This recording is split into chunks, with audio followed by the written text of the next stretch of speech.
Hello guys, welcome back to my YouTube channel. दोस्तों, पिछली videos में हमने डायरेक्ट और इनडायरेक्ट स्पीच को कंप्लीटली पढ़ लिया है। आज की इस वीडियो से हम शुरू करने जा रहे हैं क्लास 12 का एक इम्पॉर्टेंट टॉपिक जिसका नाम है सिंटैक्स, जिसकी ये पहला पार्ट है। ये भी कई पार्ट्स में आने वाला है। अगर आपने अभी तक चैनल को सब्सक्राइब नहीं किया है तो अभी सब्सक्राइब कर लीजिए। और आज की इस वीडियो से हम क्या पढ़ने वाले हैं? आज की इस वीडियो में हम पढ़ेंगे सिंटैक्स का बेसिक इंट्रोडक्शन और रूल्स ऑफ आर्टिकल्स, जो कि इसी का पार्ट है। तो चलिए बिना समय गवाए शुरू करते हैं आज का वीडियो। तो रूल्स ऑफ आर्टिकल्स में सबसे पहले हम जानते हैं आर्टिकल्स क्या होते हैं। आपने बचपन में पढ़ा होगा ए, एन और द। ये तीन वर्ड आपने बचपन में पढ़े ही होंगे, जिसका यूज आपने देखा होगा कि ए जो है वो कॉन्सोनेंट्स के पहले लगता है, एन जो है वो वॉवेल्स के पहले लगता है, और द का भी एक अलग यूज ही देखा था। लेकिन आज हम देखने वाले हैं उसके और भी कुछ यूज, यानी इनकी ये तो यूज होते ही हैं, इसके अलावा और भी कहाँ कहाँ इनका यूज होता है उसके बारे में हम डिटेल से आज पढ़ने वाले हैं। तो बने रहिए हमारे साथ वीडियो में आखिरी तक। तो चलिए शुरू करते हैं। सबसे पहले आर्टिकल जो होता है, आर्टिकल तीन होते हैं, ए, एन और द। ए, एन और द को दो पार्ट्स में बांटा जा सकता है। दो पार्ट्स में, जैसे पहला पार्ट क्या हो जाएगा, इनडिफिनिट। क्या हो जाएगा? इनडिफिनिट आर्टिकल, ठीक। और दूसरा पार्ट हो जाएगा डिफिनिट आर्टिकल। क्या हो जाएगा? Definite article.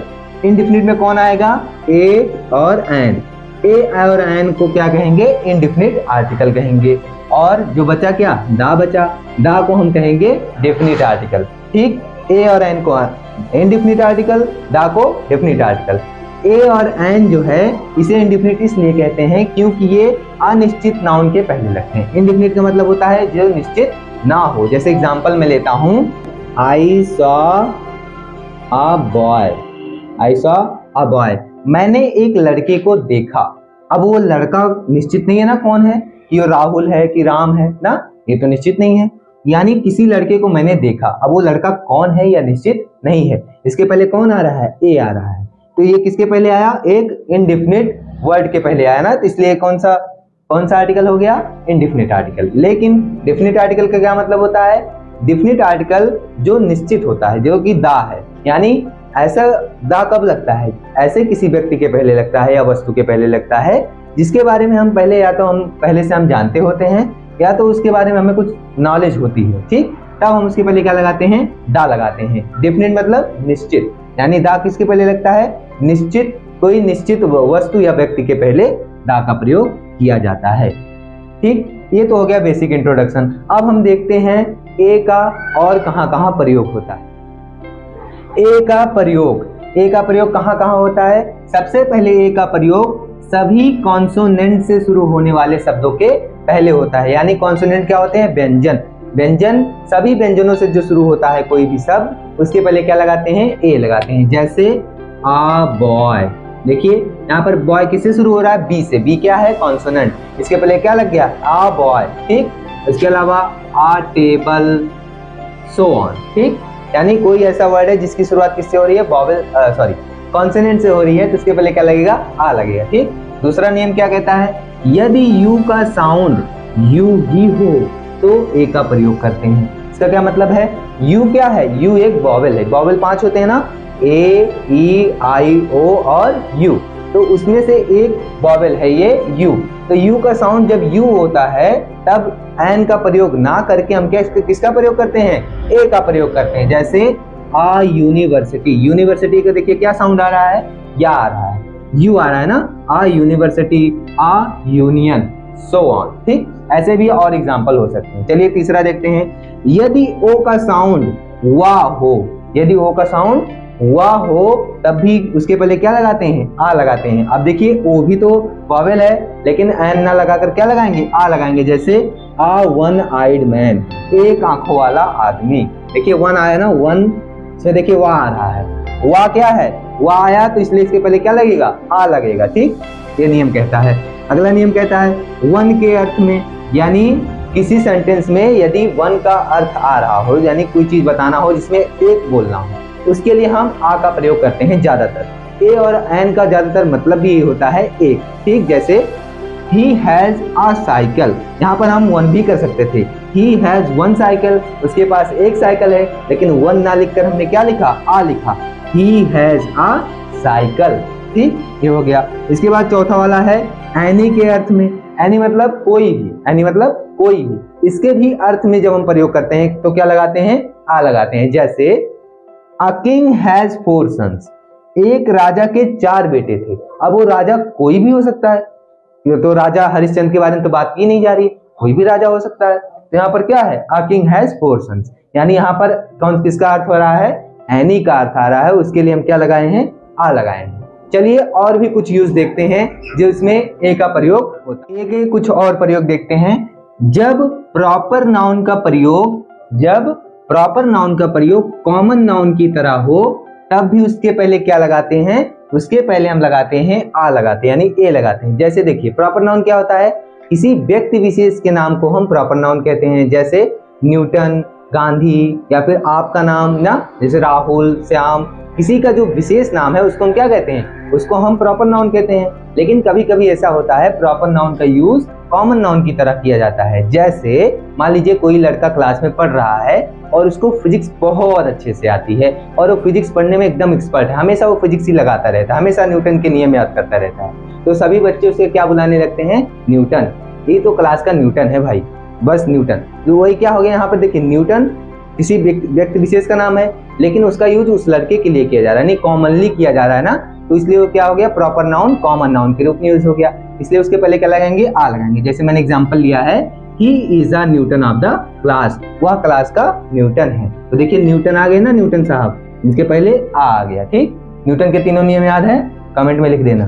चलो इसके बाद देखते हैं, ए का प्रयोग प्रति के रूप में भी होता है। ए का प्रयोग प्रति के रूप में, आप कहते हैं ना कितने प्रति, जैसे गाड़ियां चलाते हैं तो इसमें स्पीड नापते हैं ना, 60 kilometre per hour, 40 kilometre per hour ना, तो यानी पर प्रति किलोमीटर।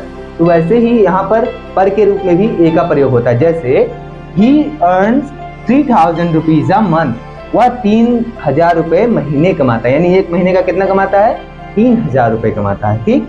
ये तो हो गया ए का प्रयोग। अब हम देखते हैं एन का प्रयोग।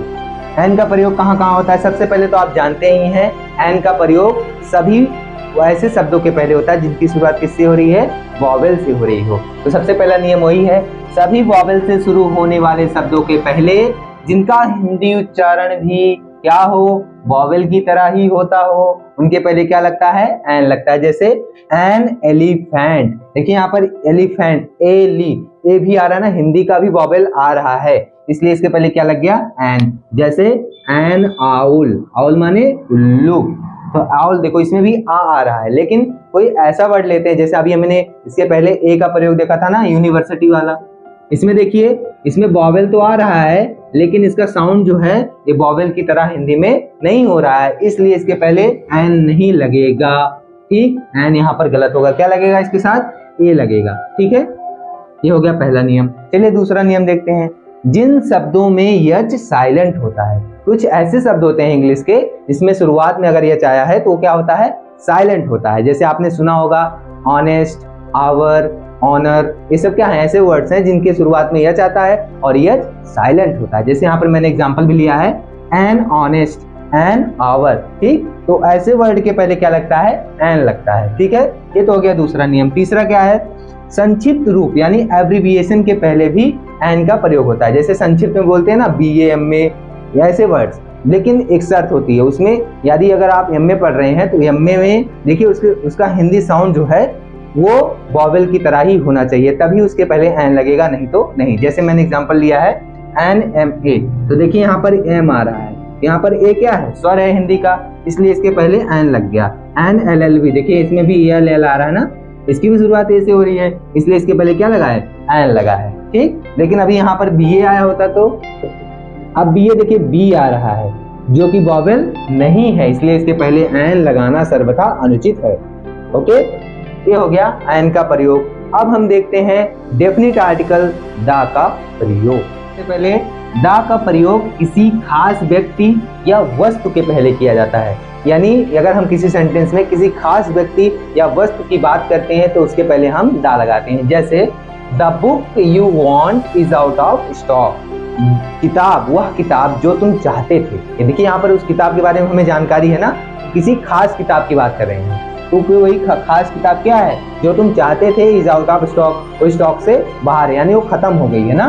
दूसरा, दा का प्रयोग कहाँ होता है, सभी नदी, नहर, पर्वत श्रेणी, सागर, महासागर, खाड़ी, रेगिस्तान, द्वीप समूह आदि के नामों के पहले, आदि के नामों के पहले किसका प्रयोग किया जाता है, दा का प्रयोग किया जाता है। जैसे द हिमालयाज, हिमालयाज क्या है, हिमालयाज जो है पर्वत श्रेणी है हमारे भारत में जो पाई जाती है, ठीक, ये बहुत बड़ी श्रृंखला है पर्वत की ना, ये क्या है, हिमालयाज। लेकिन यहाँ पर एक नोट पॉइंट है, यदि आप किसी इंडिविजुअल यानी किसी एक पहाड़, एक पर्वत श्रेणी की बात करते हैं तो उसके पहले दा नहीं लगाया जाता। जैसे माउंट एवरेस्ट दुनिया का सबसे ऊंचा पहाड़ है, लेकिन उसके पहले हम दा माउंट एवरेस्ट नहीं किया जाता, ठीक, ये नियम है, ठीक है, ये पहला हो गया। इसके बाद दा गंगा, दा सहारा डिजर्ट दुनिया का सबसे बड़ा डिजर्ट, दा इंडियन ओशियन हिंद महासागर, the Bay of Bengal Bengal की खाड़ी, ये सब क्या है, ये सब समुद्र महासागर। देखिए इनके पहले क्या लगाएंगे, हमेशा दा लगाया जाएगा, ठीक। इसके बाद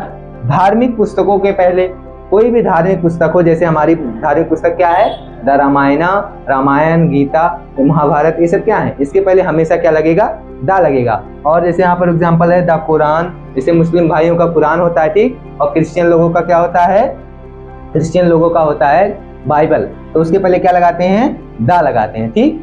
चलिए और भी दा का प्रयोग देखते हैं। दा के कुछ और प्रयोग, जैसे यदि दिशा के पहले प्रीपोजिशन आए, दिशाएं चार होती है ना, कौन कौन सी, ईस्ट, वेस्ट, नॉर्थ, साउथ, यदि उसके पहले कोई प्रीपोजिशन आया हो, जैसे फ्रॉम, इन, ऑन, ऐसे सब क्या है, प्रीपोजिशंस हैं। जैसे यहाँ पर मैंने एग्जांपल लिया है, he is coming from east, तो यहाँ पर अगर हम बीच में क्या लगाएंगे, दा लगाएंगे, ठीक। He is coming from the east, वह कहाँ से आ रहा है, पूरब से आ रहा है। अब ईस्ट के पहले क्या आया था, यहाँ पर आया था प्रीपोजिशन, इसलिए हमने यहाँ पे क्या लगा दिया, दा लगा दिया, ठीक। लेकिन अगर किसी दिशा के पहले प्रीपोजिशन ना आए, तब हम दा का प्रयोग अगर करते हैं तो उसका अर्थ क्या होता है, जैसे द ईस्ट, ठीक, इसको कैपिटल में लिखेंगे, द ईस्ट या द वेस्ट। इसका क्या मतलब होता है, इसका मतलब होता है द ईस्ट का मतलब होता है पूर्वी देश, यानी पूर्वी देश। जैसे हम लोग क्या है, ईस्ट, जैसे अंग्रेजों ने जब भारत में आए थे, उन्होंने क्या किया था, ईस्ट इंडिया कंपनी की स्थापना की थी ना, तो हम लोग क्या है, ईस्ट है, द ईस्ट माने पूर्वी देश और द वेस्ट माने पश्चिमी देश, ठीक है, ये होता है इसका मतलब। चलिए इसके बाद देखते हैं दूसरा, प्रॉपर नाउन के पहले यदि क्या आया हो, एडजेक्टिव आया हो, तो उससे ही पहले क्या लगाते हैं, दा का प्रयोग किया जाता है। जैसे प्रॉपर नाउन क्या होता है, किसी व्यक्ति विशेष के नाम को, जैसे यहाँ पर मैंने लिखा है गांधी, गांधी कौन थे, हमारे राष्ट्रपिता है ना, तो उनके पहले क्या लग गया, देखिए एडजेक्टिव कौन आ रहा है, ग्रेट। अब ग्रेट आ गया है तो इसके पहले क्या लगाया जाएगा, दा लगाया जाएगा। ऐसे ही कोई भी महान हस्ती हो, जैसे स्वामी विवेकानंद, स्वामी विवेकानंद के पहले अगर कोई क्या आ जाए, एक ग्रेट लीडर थे, तो क्या हो जाएगा, उनके पहले क्या लगाया जाएगा, दा, the great leader of our country. समाचार पत्रों के नाम, जहाज, वायुयान, देश आदि के नाम के पहले भी क्या लगाया जाता है, दा का प्रयोग होता है। जैसे the Hindustan times, the times of India, the United states of America, संयुक्त राष्ट्र अमेरिका ना, इसके पहले क्या लग गया, दा का प्रयोग। चलिए कुछ और भी हैं दा के प्रयोग, उनको भी देख लीजिए। कुछ और भी प्रयोग हैं दा के, देख लेते हैं। जैसे इकलौती वस्तुओं के पहले, कुछ चीजें ऐसी दुनिया में कुछ चीजें ऐसी होती हैं जो केवल इकलौती पाई जाती है, यानी एक ही पाई जाती है, उनके अलावा उनका दूसरा कोई नहीं होता। जैसे सूरज एक है, चंद्रमा एक है, पृथ्वी एक है, तो देखिए ये चीजें क्या हैं, एक ही हैं, इनके पहले हमेशा क्या लगेगा, दा लगेगा। क्या लगेगा, दा। जैसे the sun, the moon, the earth, ठीक, द इक्वेटर, कुछ ऐसी चीजें हैं जो क्या है, पूरी दुनिया में एक ही हैं, इसलिए उनके पहले क्या लगेगा, दा लगेगा, ठीक। चलिए आखिरी देखते हैं क्या है, सरनेम्स के पहले जिससे पूरे परिवार का बोध होता है। सरनेम क्या होता है, जैसे कोई शर्मा होता है, कोई यादव होता है, तो ये सब क्या सरनेम्स हैं, जिससे उनकी पूरी फैमिलीज का पता होता है। जैसे द शर्मास फैमिली, ठीक, शर्मा का पूरा परिवार, ठीक। यहाँ पर देखिए उसके पहले क्या लग गया, दा का प्रयोग हुआ। द बच्चन्स फैमिली, बच्चन, अमिताभ बच्चन को जानते हो ना, तो द बच्चन्स फैमिली, तो हो गया बच्चन, वो भी क्या होगा, उसके सरनेम हो गया, उसके पहले क्या लग गया, दा लग गया। तो यहाँ पर आर्टिकल की होती है समाप्ति। मिलते हैं अगली वीडियो में सिंटैक्स के एक और रूल्स के साथ। तब तक बने रहिए हमारे चैनल पर। सब्सक्राइब अभी तक अगर आपने सब्सक्राइब नहीं किया है तो अभी कर लीजिए और बेल आइकन को भी प्रेस कर लीजिए, जिससे आपको आने वाली वीडियोस का नोटिफिकेशन सबसे पहले मिलता रहे। मिलते हैं अगले वीडियो में, तब तक के लिए धन्यवाद।